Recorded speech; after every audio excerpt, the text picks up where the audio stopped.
Listen, boys, I've played some crap Call of Duty games. I mean, Call of Duty Black Ops on the DS, Call of Duty Strike Team on the motherfucking iPhone 4, Vanguard. Oh, hell no, man. What the fuck, man? But this has got to be one of the worst COD games I have ever played in my life. What's going on, boys, and welcome back to the deep dive into some of the weirdest COD games. Last time we looked at Call of Duty Black Ops Declassified and how much utter rage that game gave me. But today we are going to be talking about its dad, Call of Duty Roads to Victory, exclusively made for the Sony PSP. An amazing console. Too bad the game doesn't show for it at all. I got this game as a Christmas present. The same Christmas I got my PSP, the Christmas of 2010. I was just a wee lad, but at this time I did have a PS3 with BO1. So little me figured, wow, Call of Duty game, but I can take it with me. But only if little me knew just how tragic of a time he was about to have. Let me show you guys the experience I had as we talk about Call of Duty Roads to Victory. Call of Duty Roads to Victory launched on March 13th, 2007 and was made by Amaze Entertainment, which made classics like Indiana Jones and the Staff of the Kings, Shrek the Third. I didn't even know Shark Tales had a game. The game received a lot of about 6 out of 10s when it launched, which made sense since the game came out the same year as COD 4 Modern Warfare, which is one of the most revolutionary games of all time. So this World War II game came out around the same time where Modern Warfare and Halo was the tits. Wonder why people didn't like it, but I'm here to give it another chance. As I said, I got this game around the time I was religiously playing Black Ops 1. So I played a little bit of the game and then tossed it into a landfill along with my copy of Black Ops on the DS. But let me give it another chance. Maybe it's a hidden gem. Maybe Roads to Victory is one of the best COD games of all time. Well, let's figure it out and get into basically the only thing you can do in this game, the campaign. 1942. The 82nd Airborne, dubbed the All-American Division, takes flight under Major General Matthew Ridgway, becoming the U.S. Army's first airborne division and the first to serve overseas. Their first forays are in the Italian theater of operations, in key assaults on Sicily and Salerno, where the U.S. Fifth Army is in danger of being pushed back into the sea.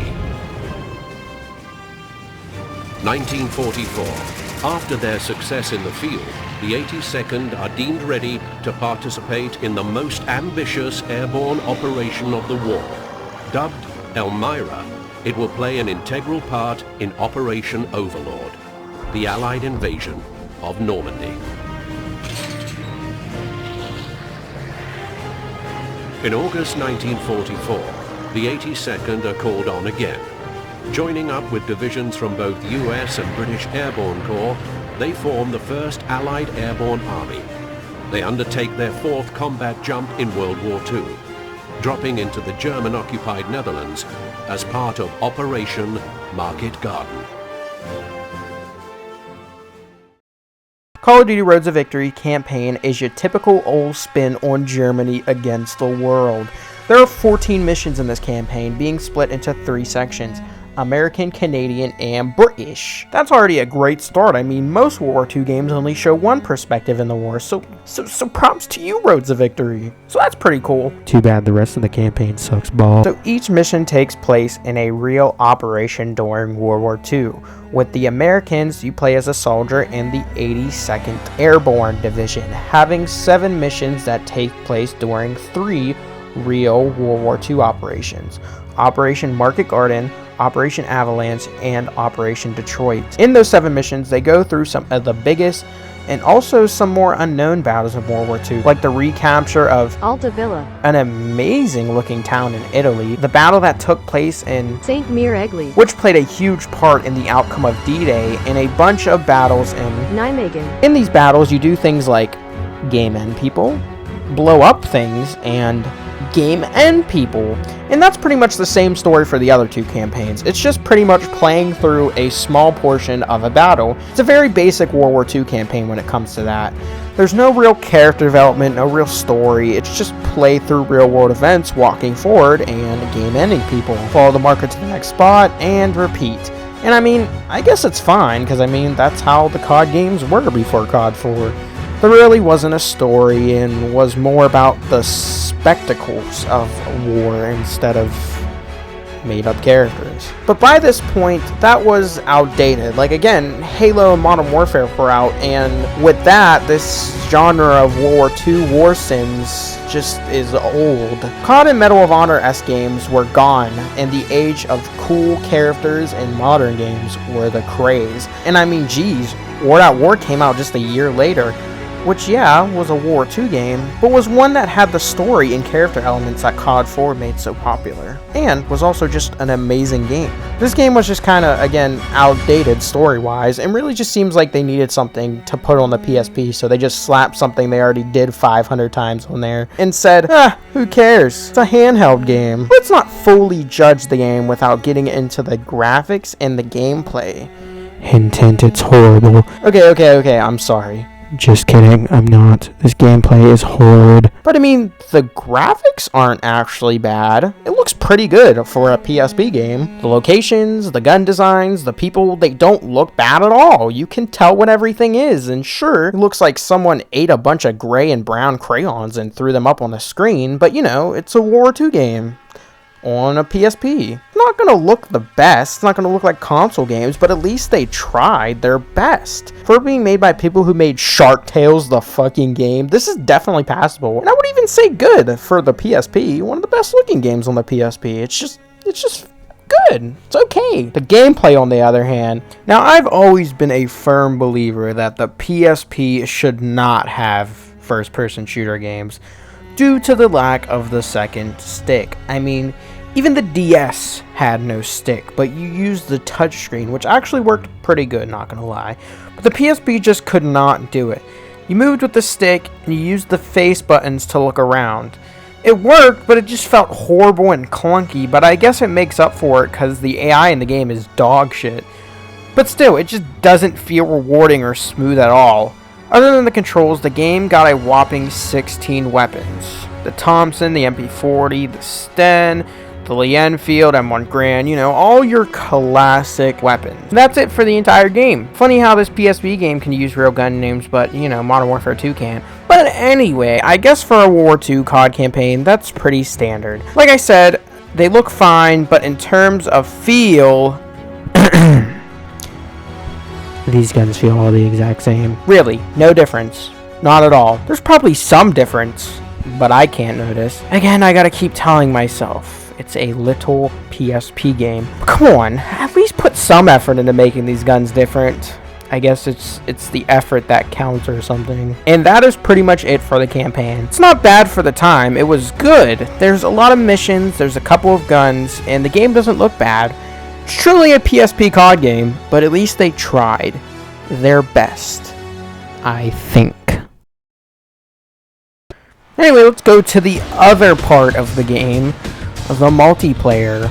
I never played it, because you had to be a motherfucking computer engineer to be able to hook up the PSP to the internet back then. So let's go on the glorious interwebs and see some gameplay.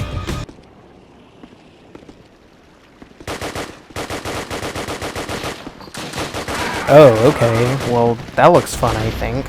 Call of Duty Roads to Victory had a 3v3 gameplay loop with 9 maps, and also had 6 game modes: Deathmatch, Team Deathmatch, Capture the Flag, Hold the Flag, King of the Hill, and Team King of Hill. In the end, this is pretty much the bottom of the barrel. Once again, it's a PSP game, but come on, it's just so why? The maps are fine and are sized good, I think. I guess they all look good, and at least they put it in here, but I think I'd rather them just not put MP in the game at all. I've never heard of someone who actually, like, played this multiplayer, to be honest. Again, it's just a product of its time. This is how COD used to be. It's just you hop in and you play. No create a class, no kill streaks, no attachments, perks. I don't really know how to feel because of when the game came out.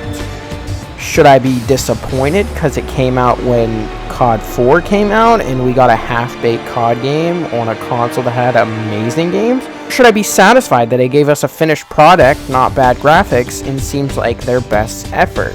The game has good qualities, and I think it's not bad. At least they gave us something fine and reasonable, instead of trying to go above and beyond and give us false hope like selling us a COD BO1 game on a damn DS. The campaign is fine. It got a good 14 missions, they're all decent length, and it seems like they at least tried with the setting and the authenticity, so that gets a pass. But the MP is just so why, like, again, it should have just not been there so they could have focused more on the campaign and add more guns.